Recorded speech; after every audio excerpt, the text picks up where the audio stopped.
I think Yes. 4.5 is a slap in the face. 16th is a slap in the face.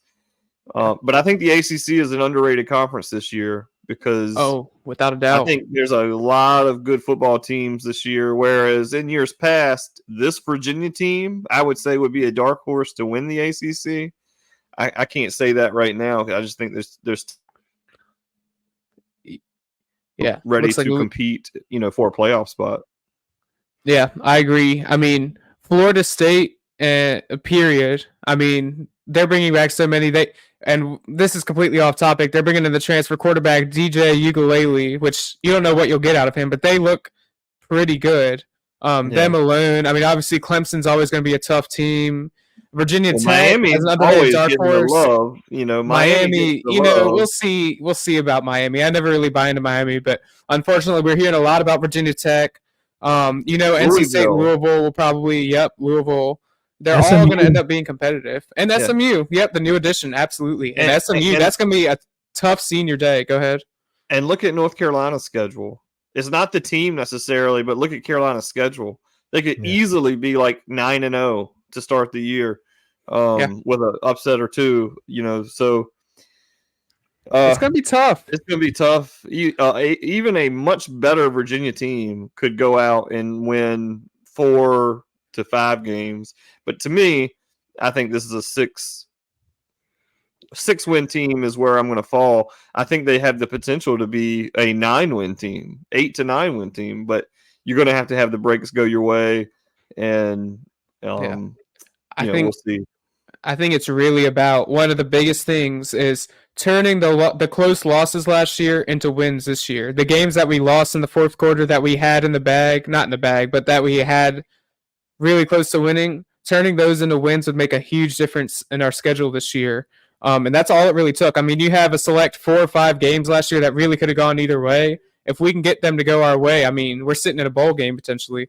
So if we can turn those into wins, if we win 6 games, I think I'd be pretty happy with it, including a Tech win. I'd be very happy with the season. Oh yeah, for sure. I think the team. I was going to say, I think the team has the potential to get about 8 wins potentially. We'll see. But go ahead, Jay. Well, I was just going to say, and I've said this on other podcasts, but we picked up a lot of listeners. There's 4 stages to a program when you're building it, and there's lose big, lose close, win big, and if we're in that middle ground right now between lose close, win close, and when you're in coin flip games almost every week, so you're going to have to make the plays in the fourth quarter because there's going to be a lot of games that come down to the last 3 minutes. Ballhawk had us as 6 is the low end, 8 is the high end, and I think he's spot on. Yeah, 6. I'm thrilled. I hate to say I'm thrilled with 6 though. I'd say if it's 6 and a Tech win, I'm absolutely ecstatic. 6 and a Tech win.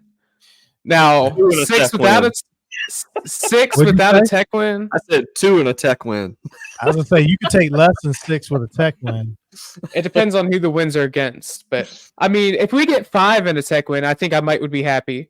But 6 without a Tech win, I think I'd be happy. But it's still, when you lose to Tech at the end of the season, it's such a disappointment every year. So I don't. Yeah, there was somebody on Facebook had posed the question: if Virginia goes 6-6 but loses their last 6. Which is possible. What does that mean for the program? How do you look at the season? The crazy part about it was a huge success. I mean, it didn't end the way you wanted it to, but you're bowl eligible and you won 6 games. I mean, and you're building. So I don't care how you get there, you just build. The crazy part is I think that could be a very realistic situation, winning the first 6 and dropping. We got a tough back half of the schedule. I mean, it's unbelievable. You got to see how it shakes out because Pitt is not projected to be very good. SMU is not going to be, in my opinion, SMU is not going to be as good as they're projected to be. We handle North Carolina pretty routinely. So there's a lot of games that, when you look at a Vegas line, we'll be favored to lose. But I think, there's no game we can't win. I think that SMU game late in the year, that is senior day, right? I'm pretty sure that's senior day. It is. I think that could be very similar to a Duke game last year, where they start out the year pretty hot. People are talking not big, but they're talking pretty good about SMU, and I think they will be solid. But they kind of died down towards the end of the year. I think that's a potential game that we could end up winning towards the end of the year, and that'd be great to end the home schedule with the win against SMU going into Tech. I can't remember if they have a game between SMU and Tech, but regardless of the situation, and no, they don't. They play Tech right after. So if we could find a way to beat SMU going into Tech, I think that'd be big too. But yeah. I don't see any way we lose our last 6 games. I don't see any way we go 6-0 and then lose. Yeah, 6. Yeah, It's just I mean, but I don't think we're going to go 6-0 either. We'll lose probably 2 in that stretch. I was going to say 4-2, 5-1. You're happy. You'll lose a game or two that you're favored in, or that I don't know if we'll be favored that we should win or have a shot to win, and then we'll beat somebody we shouldn't beat, just like we did last year. I'll tell you this though: if you just want to straight up play, like look for a team. If you're looking for a team that you can bet on to cover the spread weekly, Virginia is the team to look at, because I'm telling you, even the games that they lose, they're going to be close, and I think Vegas is going to keep that number, between, it could be, you're going to see games against good teams that we're double-digit underdogs easily, maybe 14-point underdogs, and I think that's just too much with this team and this offense, and the defense is going to be much improved if we stay